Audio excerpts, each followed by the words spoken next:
E aí, pessoal, que é Gaia Gaia, e hoje nós vamos dar uma analisada em Old Dragon 2. Old Dragon é um dos RPGs, alguém pode dizer que é o maior RPG old school brasileiro, apesar de que nós podemos também dizer que Espadas Afiadas e Feitiços Sinistros é o maior, especialmente que tem o mais respaldo lá fora, fora do Brasil, mas dentro do Brasil Old Dragon é provavelmente o maior. E ele está em financiamento coletivo, o lançamento do Old Dragon 2. Não estou sendo financiado, apoiado, nem nada pelo Old Dragon, mas é um sistema que eu acho muito interessante, mesmo na sua primeira edição. E eu sendo um dos maiores defensores do Old School no Brasil, eu tenho alguns livros publicados, algumas coisas assim feitas, e defendo muito o movimento OSR. Eu tentei trazer Lamentation of the Flame Princess, que é um dos sistemas que eu mais gosto, Old School. Então, em meio a tudo isso, eu quero dar uma analisada aqui nesse sistema. E vai ser um vídeo longo onde eu vou analisar todos os pontos gerais e eu vou dar meu parecer. Primeiro, é importante definir o que é Old School. Existem muitas definições, existe o Old School Primer e tal. Eu, particularmente, não gosto muito das definições padrões. Mas vamos dar a definição padrão. No geral, é uma maneira de jogar RPG ao modo antigo que priorizava inventividade dos jogadores com regras simples e às vezes até mal escritas, mal desenvolvidas e que permitiam aos jogadores tentar utilizar sua própria inteligência e astúcia para vencer os desafios. Muitas vezes os desafios não são vencidos diretamente com um combate forte ou com uma ficha poderosa, mas sim você utilizando sua inteligência, bom preparo, planejamento para vencer seus determinados oponentes. Classicamente, Old School tem algumas premissas e alguns aspectos, não só estéticos, mas também da maneira como se desenvolve as fichas, os personagens, da maneira como é feita a exploração. Há um grande enfoque na exploração, especialmente de masmorras e do mundo selvagem. O enfoque do combate, os combates eram muito mais sérios, muito mais curtos. Os combates normalmente são curtos no Old School. E mais perigosos. A morte era uma coisa muito comum de se acontecer com os personagens. Inclusive, você tinha que ter vários personagens para poder funcionar e conseguir combater. E antes de nós nos debruçarmos sobre o Old Dragon 2, é importante perceber que essa é uma versão beta. E por que eu estou gostando tanto do Old Dragon 2? Eu já dei uma lida no sistema e eu gostei muito mais do que o 1. Minha grande crítica ao Old Dragon 1 é que, para mim, não era old school. Eles se colocavam como Old Dragon e tal, mas ele era muito mais baseado, tinha muito mais questões da terceira, da quarta e às vezes até da quinta edição de D&D do que propriamente, da quinta nem tanto, porque a quinta veio depois e tal, mas tem alguns detalhes da quinta, mas enfim. O ponto é que o Old Dragon ele era muito mais uma terceira edição modificada de D&D, que é a chamada nova escola, New School, do que a Old School. Eu detestava os vários níveis de atributo, que eram imensos. Eu detestava as fichas super complexas de monstros, que é coisa das novas edições. Eu detestava a maneira como era obrigatório que você tinha que ter especializações dos personagens, como se fossem classes de prestígio, que isso não existe na velha escola. Enfim, Old Dragon ele era mais uma nova escola do que a velha escola. Esse Old Dragon agora, pelo contrário, está muito mais próximo da velha escola, o que eu acho importante. Quem me segue aqui sabe que eu sou um defensor de sistemas simples e novos sistemas simples que promovam uma maior entrada e uma facilidade de entrada para novos jogadores no RPG. Obviamente não dá para escapar muito disso no Old Dragon. Eu acho interessante que eles façam uma versão super simplificada. Eles têm uma versão Fast Play, mas que eles façam uma versão oficial, simplificada, como existia em D&D chamado First Quest, como existia um RPG de 20 páginas, 15 páginas, porque as regras do Old Dragon, por ser Old School, são simples. Dá para você simplificar tudo, colocar em 20 páginas todo RPG, para que novos jogadores possam se interessar. Eu também sugiro, e eu posso até ajudar com isso, quem quiser, se alguém do Old Dragon estiver me ouvindo e tal. Eu sou uma pessoa muito ativa dentro do RPG brasileiro. Se quiserem, dá para também ter um documento de adaptação do sistema para outros universos, porque o sistema Old School pode ser utilizado para futurismo, para anime, para supers, para várias outras coisas, como nós vemos lá fora. Então, eu acho que isso é muito importante para a expansão do sistema, especialmente o sistema simples, para novos jogadores. Agora que nós passamos de todo esse preâmbulo, vamos falar sobre o sistema. Já coloquei a tela maior. Nós temos a base, o que é RPG, jogo e imaginação, sempre importante, esse parecer inicial. As 3 regras de ouro, eu me incomodo um pouco com as regras de ouro, porque antes existia a noção da regra de ouro, que a regra primeira, a regra de ouro, a regra 0 é a diversão, e a regra 1 é que todas as regras podem ser alteradas, isso é uma dos fundamentos do RPG contemporâneo, e me incomoda um pouco como cada RPG tá mudando essas, tipo, não, as regras de ouro são essas, tipo, se você quer usar a terminologia das regras de ouro, usa. Me incomoda que cada RPG novo que eu vejo tem novas regras diferenciadas. Eu acho que você quer usar, você pode chamar da regra 0, da regra 1 e das regras complementares, que aqui tem 3 regras complementares: divertido, colaborativo e ficção. Ok. Nós temos aqui um resumo agora dos testes, usando D20, explicação dos poliedros e tal. Temos aqui os elementos gráficos e por aí vai. Um detalhe muito curioso, que eu bato palma para Old Dragon. Todas as imagens do livro, elas são referências a imagens clássicas de AD&D. Eu não tô aqui na minha casa original, onde tá minha biblioteca de RPG, que eu tenho meus livros de AD&D, mas estas imagens, elas são diretamente do livro de AD&D ou livros clássicos de D&D. Aqui, se não me engano, é da 5ª edição, mas eu posso estar errado, que pode ser uma referência para outra questão. Vou passar rapidinho aqui pelas imagens, porque eu acho muito interessante. Isso aqui é uma imagem do livro de AD&D, tem uma passagem por grandes cogumelos. Tem uma aqui que é uma das mais clássicas imagens de AD&D, que é de um cara com uma besta levando tiros nas costas. Essa aqui eu não lembro de cabeça, mas me parece que é D&D 4ª edição. Não é de AD&D clássico. Essa é uma imagem clássica de armadilhas que nós podemos encontrar nas primeiras edições de D&D. Essa é uma imagem de AD&D, quase certeza que é de AD&D, mas é de um guerreiro. Obviamente muda a personagem e muda as coisas, mas o ângulo, a maneira como tá carregando e a arma utilizada é uma espada no original. Mas aí parece que é um bastão, uma coisa assim, mas o ponto são releituras de imagens clássicas de AD&D. E essa é a imagem que me fez perceber isso, porque eu tava vendo e falando, nossa, eu sou um jogador de D&D antigo, eu consigo... Essas imagens estão me lembrando muito algumas imagens que eu via, não sei o que, e essa imagem é uma imagem clássica. O cara com dois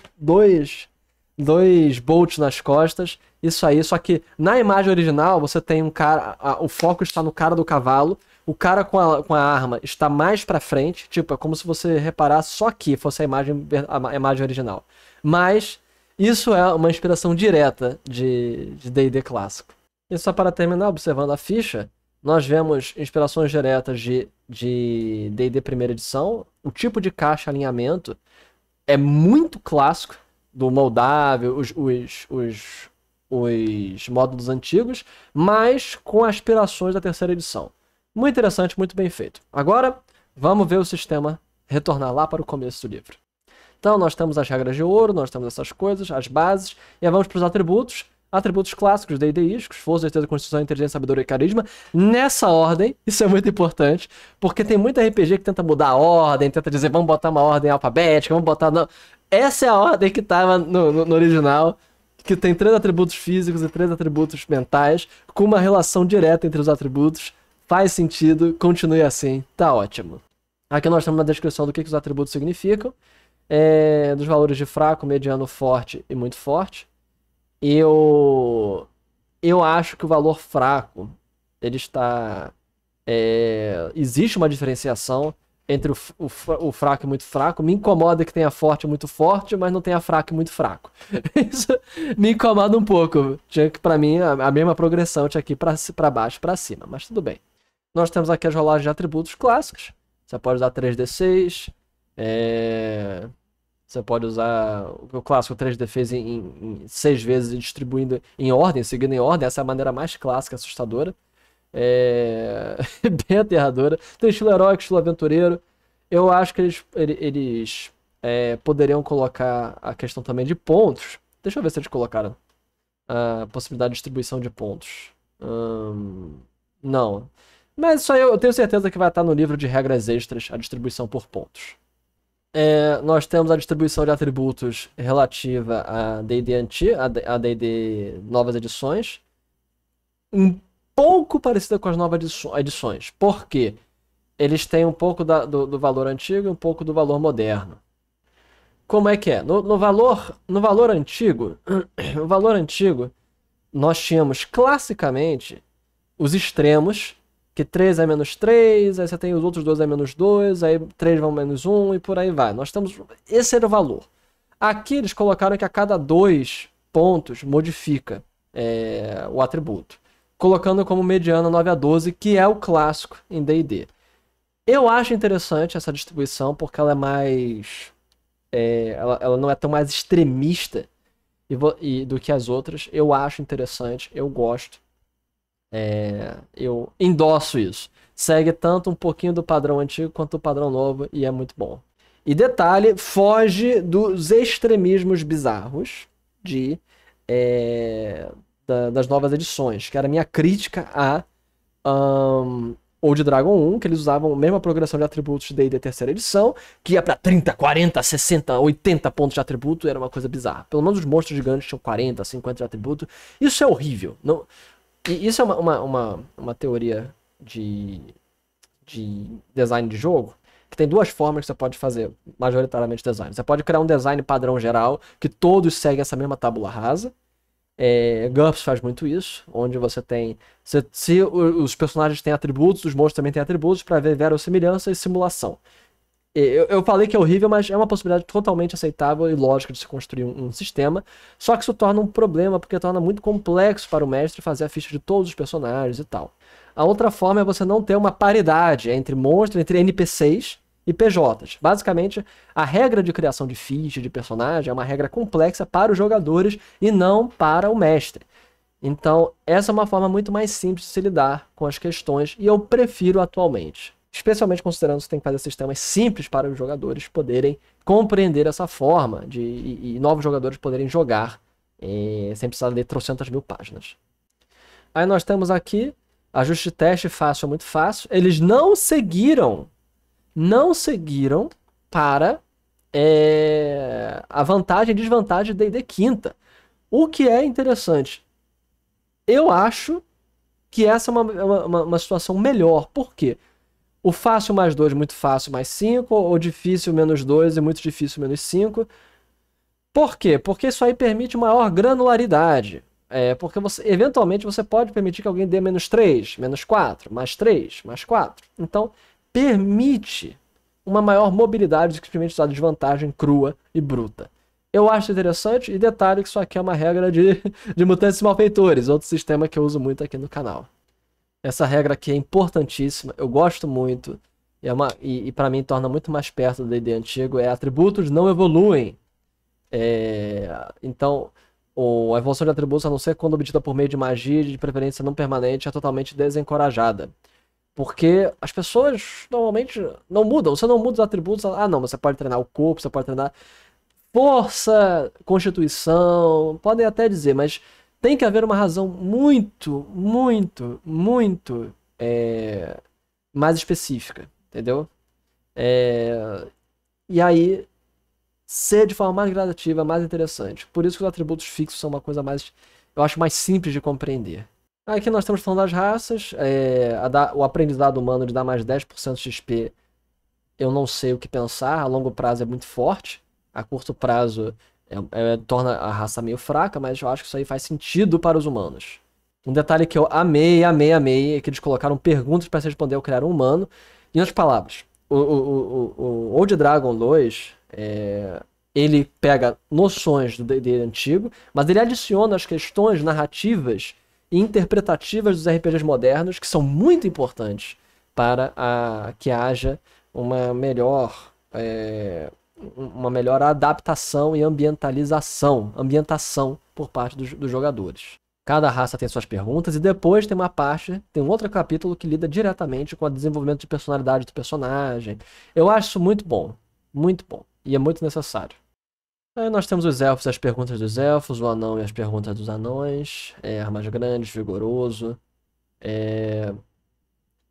O que nós vemos é que a maioria das outras raças não humanas tem bônus nos primeiros níveis, logo no nível base, mas depois eles vão perder a longo prazo para os humanos, o que faz sentido dentro dos cenários, a maioria dos cenários que existem, que é o potencial humano é assustador.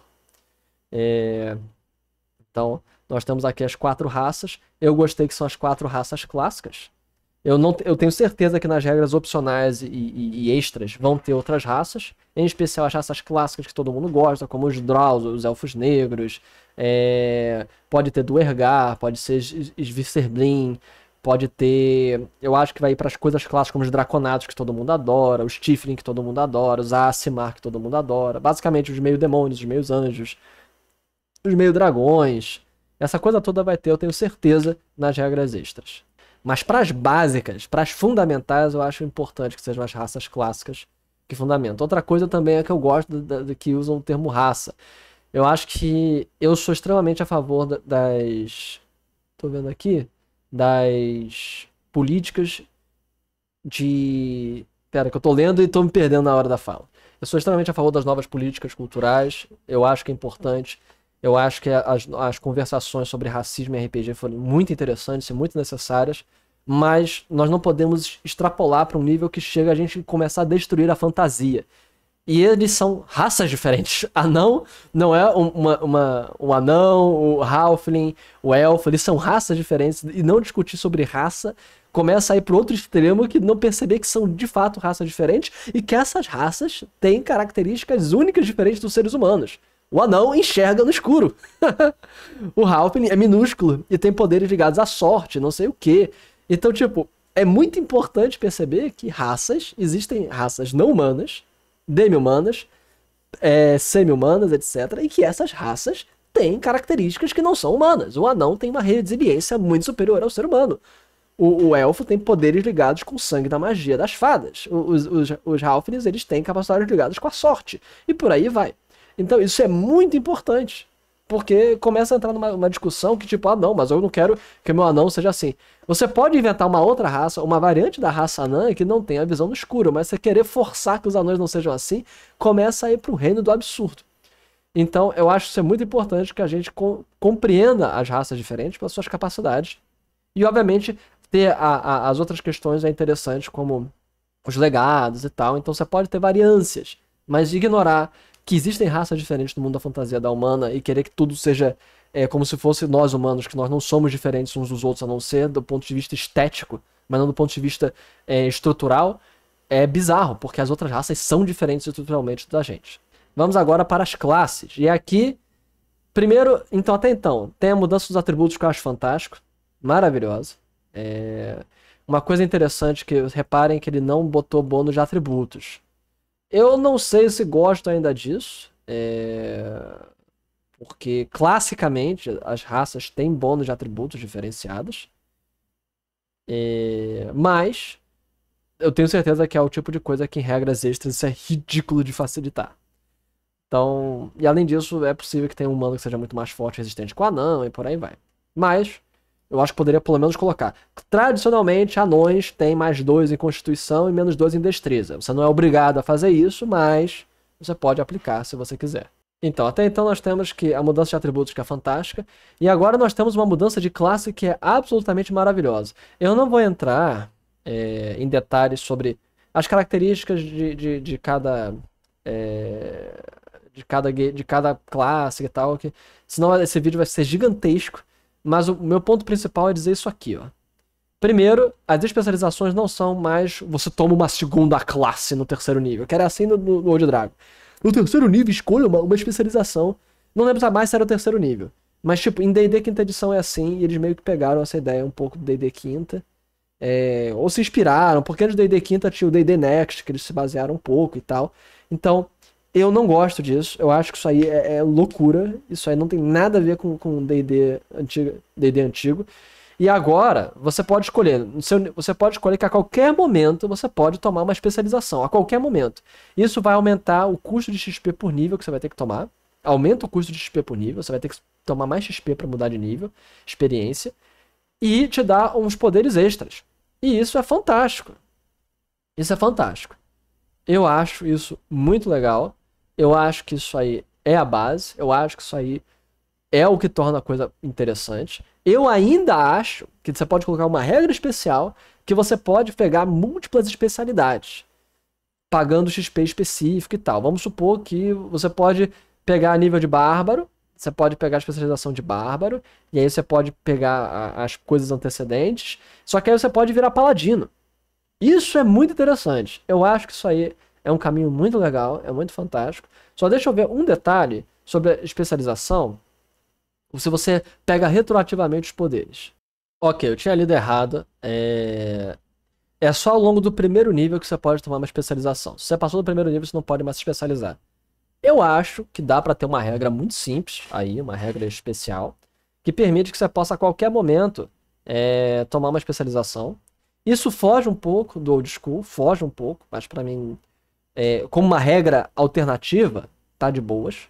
Não precisa ser a regra base. Você pode tomar a especialização e com a especialização, enquanto você se mantiver na especialização, você vai pegando os bônus da especialização. Então vamos supor que você tem aqui um poder de bárbaro de terceiro nível aqui, que é o talento selvagem. Se você pegar a especialização no terceiro e se mantiver até esse determinado momento, você vai conseguir ganhar esse talento selvagem. E aí dá pra ter um bárbaro, paladino, não sei o que você pode ficar morfando e mudando de especialização. Isso é discutível, é óbvio que isso aí pode ser quebrado enquanto regra, é óbvio que isso aí pode fazer personagens super poderosos, mas é uma ideia interessante, é uma possibilidade interessante, merece um pensamento melhor e eu acho que é algo legal para o futuro. De qualquer forma, nós temos o guerreiro, o clérigo, o ladino e o mago. São as 4 grandes classes de D&D, as 4 grandes classes. E cada uma com suas respectivas especializações. O ladino ele pode virar o bardo, o ranger e... Só tem essas 2 especializações, o bardo e o ranger? Ok. Normalmente são 3 especializações por classe. Mas o clérigo pode ser druida. Cadê? Acadêmico, druida. Ah, não, são só 2 especializações. Ok, por algum motivo eu tava pensando em 3. Mas enfim. 3 é em D&D quinta edição. Mas enfim, tudo bem.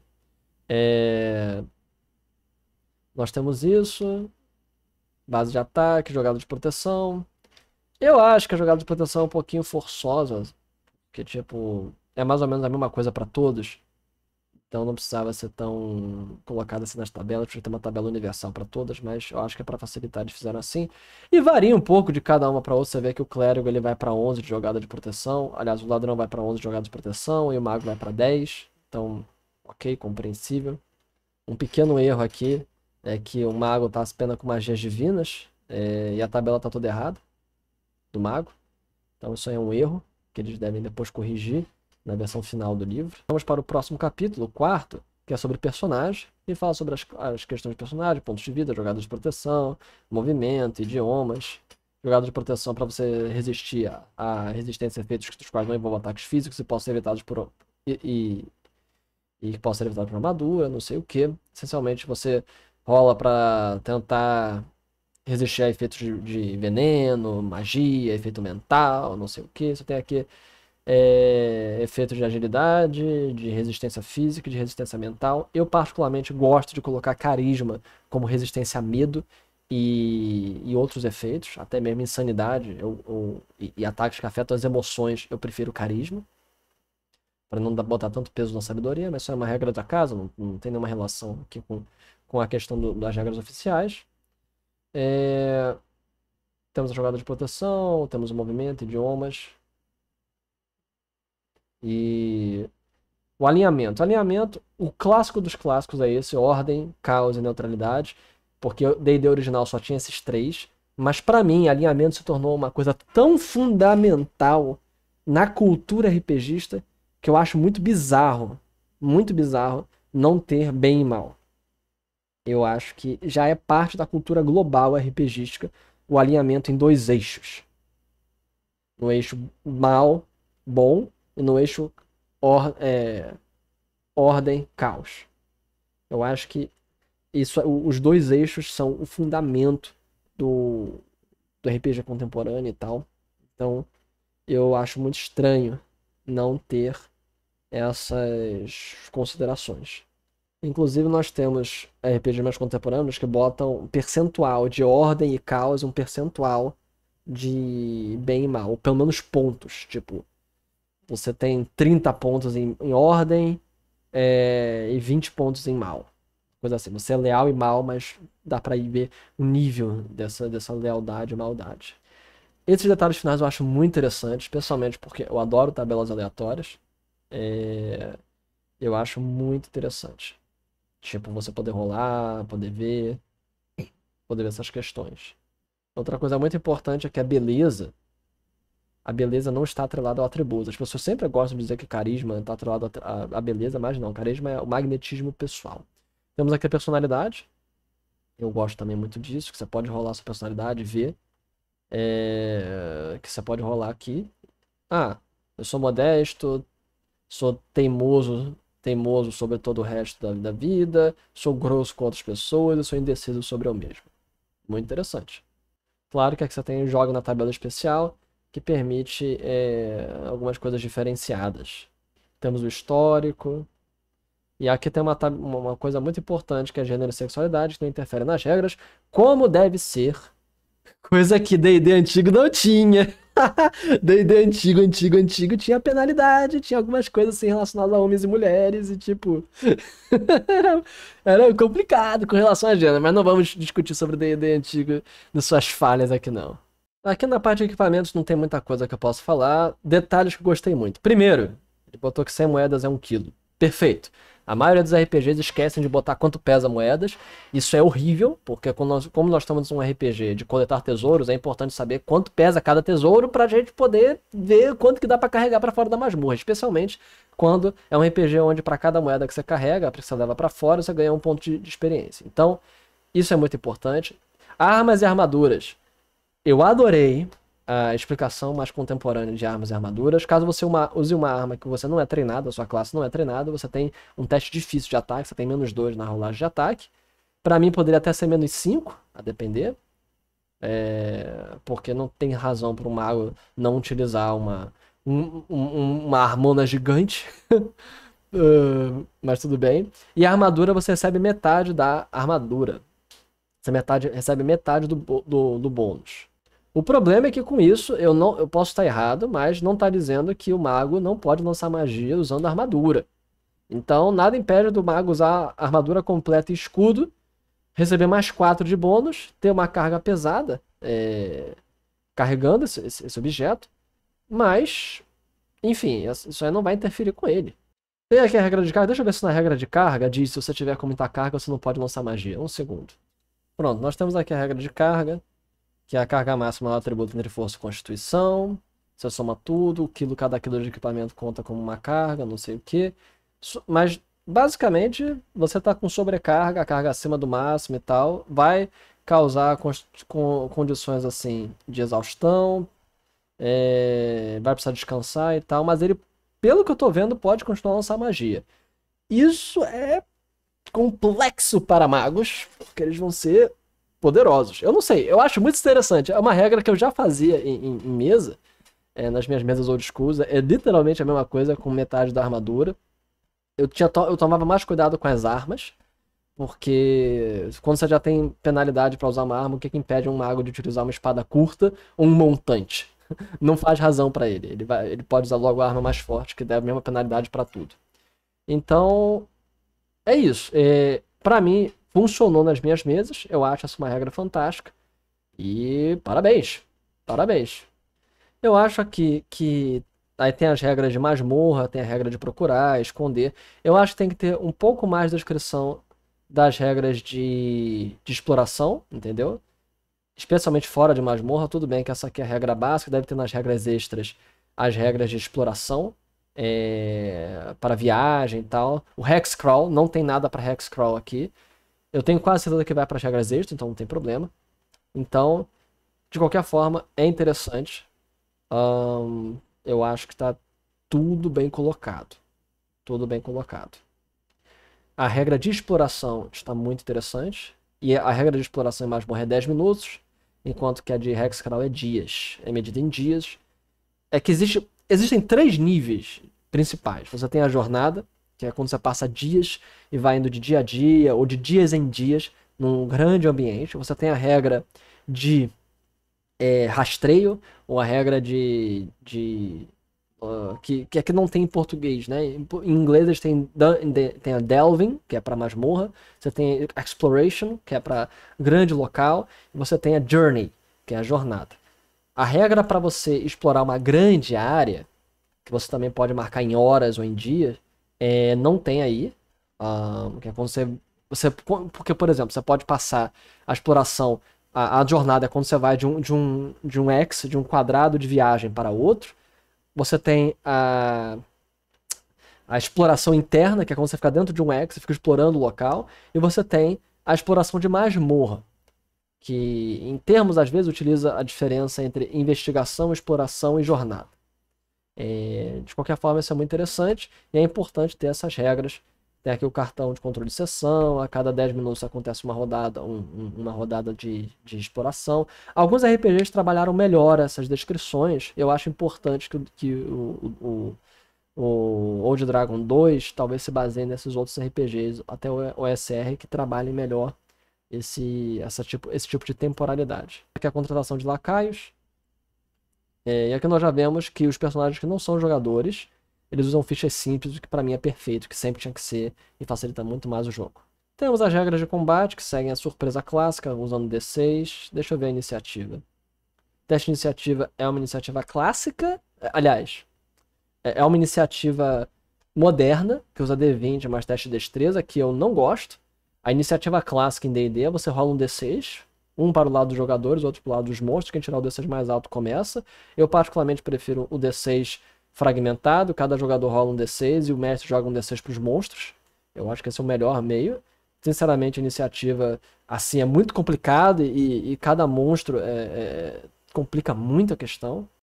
Na verdade, tá bem confuso o teste de iniciativa aqui. Aqui tá dando rolar um D20 destreza ou sabedoria, mas tem um valor que vai de 1 a 6. Nossa, tá confuso isso aí. Ou tá confuso ou eu não tô entendendo direito, que é possível também. Mas tá muito estranho isso aqui. Sinceramente, ficou muito, muito mal escrito essa iniciativa. Mas, novamente, é um playtest, ainda vai ser desenvolvido. E ele ainda usa o seu sistema de iniciativa, para quem quiser. Então, a iniciativa é a parte mais simples de mobilizar. Nós temos aqui os movimentos normais, jogada de ataque, não sei o que. Tudo bem de boas aplicado. Uma coisa que eu acho que para um livro completo, cada atributo tem que ser explicado o que ele faz. Então lá no topo, onde diz força, não sei o que, não é explicado que a força você soma no ataque, corpo a corpo, não é explicado que você soma o dano. Então são várias coisas que eu acho que podem ser modificadas e melhoradas. Aqui tem um foco na moral, isso é muito importante. E tem uma nota dizendo, moral importa. Jogos escuros, enquanto não são equilibrados milimetricamente, por isso moral dos monstros é uma peça importante. Precisa ser levado em consideração para que personagens possuírem mais possibilidade de derrotar seus inimigos. É muito interessante moral, até porque leva mais em consideração a verdade. As pessoas fogem do campo de batalha, as pessoas têm medo, as pessoas travam. Então moral é uma coisa muito necessária em jogos. Aqui tem uma regra de acumulação de ajustes. Caso os ajustes superem mais 5 ou menos 5, ele só vai falhar num extremo, uma rolagem de 1, uma rolagem de 20. Que eu acho exagero, mas facilita e torna o jogo simples. Não é uma regra ruim, é uma regra diferenciada que eu gostaria de testar. Ela pode ser bem interessante. Aqui tem uma situação de ajustes. Atacar com toque, aqui tá dizendo que é como você tem um bônus. Teria mais 2 no teste, algo do tipo. Eu particularmente acho que toque tinha só que ignorar a CA. Então se você tem uma armadura alta, é ignorado, porque só tá tocando o alvo. É atacar alvo desarmado, atacar alvo cego, atacar alvo caído. Várias facilitações que nós vemos que em D&D quinta seria desvantagem. Nesse aqui você tem o fácil, muito fácil, difícil, muito difícil, que eu acho melhor do que vantagem e desvantagem. Então, tá aí, muito interessante.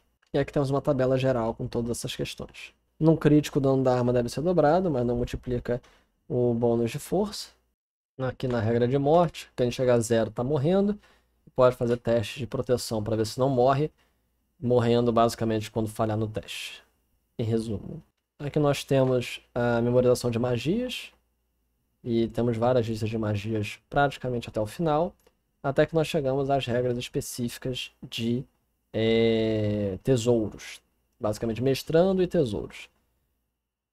Então nós temos aqui bom senso, não sei o que, incentivando a que os jogadores sejam mais que eles planejem, se preparem e tal. Nós temos como criar masmorras, o que é muito importante, que é o fundamento da maioria das sessões de Old School. Nós temos tesouros, nós temos armadilhas, e nós temos aqui também, mais embaixo, um pouco de monstros. Aqui nós temos equipamentos e nós temos monstros. E aí você vê a ficha dos monstros, que temos um dragão vermelho e tal, que é fantástico na minha opinião, que monstros são simplificados, como são em D&D antigo. Inclusive você pode fazer essa ficha toda numa coisinha pequenininha. Aí você fala, mas como é que são os atributos dos monstros? Então, a grande questão é que não é preciso descrever os atributos dos monstros. Não é relevante, torna a coisa muito complicada e desnecessariamente chato. Eu acho que é necessário, seria bom, se tivesse uma descrição mais acima, quando falasse dos monstros, aí, e os atributos dos monstros, onde estão? E botar umas regras gerais, monstros não precisam disso, não sei o que, quando for fazer um teste, faço lógico, porque, por exemplo, pra que você sabia a força de um dragão? É maior do que de uma pessoa, porra. Então, tipo, faço lógico e tal, quando for necessário usar atributos, use isso, use a jogada de proteção, que eles explicaram lá em cima, e etc. É questão lógica. Então, basicamente é isso. Só para terminar, vamos voltar mais a alguns últimos detalhes, o que eu achei de toda essa nova versão. Em resumo, Old Dragon 2, ele é de fato um RPG old school, ele voltou para as raízes. Para mim ele simplificou tudo que deveria simplificar. Eu adorei as regras de teste fácil, teste difícil, me achei melhor do que a jogada de vantagem e desvantagem. Adorei as regras de armas e armaduras, que é inclusive algo que eu já usava nas minhas mesas, eu posso concordar que é factível. Talvez só a questão das armas podem ser um pouquinho mais melhoradas, e talvez as armas de 2 mãos sejam menos 5, ou as armas de D10 sejam menos 5, mas enfim, isso aí não é muito relevante. Gostei muito da simplificação com relação aos monstros não terem mais atributos, gostei da simplificação dos atributos e do fato de eles agora seguirem um padrão mais old school. Eu gostei das classes agora, você poder escolher no primeiro nível se você quer uma especialização ou não. Para mim pode ter uma regra extra, uma regra adicional, onde você pode ter várias especializações, ou permite até mesmo multiclasse. Eu tenho certeza que vai ter regra para multiclasse, só que isso é complicado de fazer, já que as tabelas de experiência são diferenciadas. Isso é sempre uma dificuldade em D&D antigo, ver como é que você vai lidar com essas questões. Eu gostei muito, basicamente, de tudo isso que nós estamos concebendo. Talvez algumas partes dos textos tenham que ser simplificadas ou melhoradas, como foi ali um pouco da jogada de proteção foi um pouco complexa. Os atributos devem ser melhores descritos, mas no geral é um sistema que não só eu acho interessante, como eu acho que é um fantástico. Eu sugiro fortemente que lancem um mini Old Dragon, que seja todas as regras do Old Dragon apenas em 15 páginas, algo do tipo. Eu acho importante ter regras especializadas para a jornada, exploração e investigação. Em outras palavras, a grande viagem, a exploração de grandes áreas selvagens e a investigação de masmorras e coisas do tipo. Já tem a regra de investigação, que estão chamando de exploração de masmorra, falta de exploração de grandes áreas e a de jornada. Além disso, gostei de alguns pormenores, gostei da classe de Ladino, foi muito bem feita, eu gostei da maneira como as perícias de Ladino são bem concluídas. Tem que ter uma regra para perícias no geral, que pode ser feito com a jogada de proteção e bônus, mas isso aí já tinha em Old Dragon antigo, eu tenho certeza que eles vão fazer uma atualização decente para agora. Eu acho que devem ter regras de expansão para outros cenários, especialmente futurista e tal, eu posso ajudar com isso. Eu tenho o Brasil de Heróis, não teria problema nenhum em botar o Brasil de Heróis no sistema pautado no Old Dragon, e isso é completamente factível. Então, eu também adorei os desenhos e as imagens serem baseadas em AD&D clássico, eu consigo ver pelos personagens utilizados, pelas coisas utilizadas e as posturas. Eu achei uma menção muito honrosa, muito interessante. E no geral, é um ótimo sistema que eu estarei também apoiando esse projeto. Vou até abrir a página para vocês darem uma olhada. E aqui está a página do Old Dragon 2. Vou estar apoiando esse projeto. Eu quero os 3 livros físicos, especialmente porque eu trabalho com RPG nas escolas, trabalho com RPG educação, e eu acho importante levar isso para as escolas. Eu acho isso um grande bom RPG que deve estar funcionando. E é isso aí. Comentem, podem entrar no meu servidor para a gente discutir mais sobre o Old Dragon. Eu quero estar criando mesas de Old Dragon. E é isso aí. Aqui foi Gaia. Até a próxima, pessoal. Falou.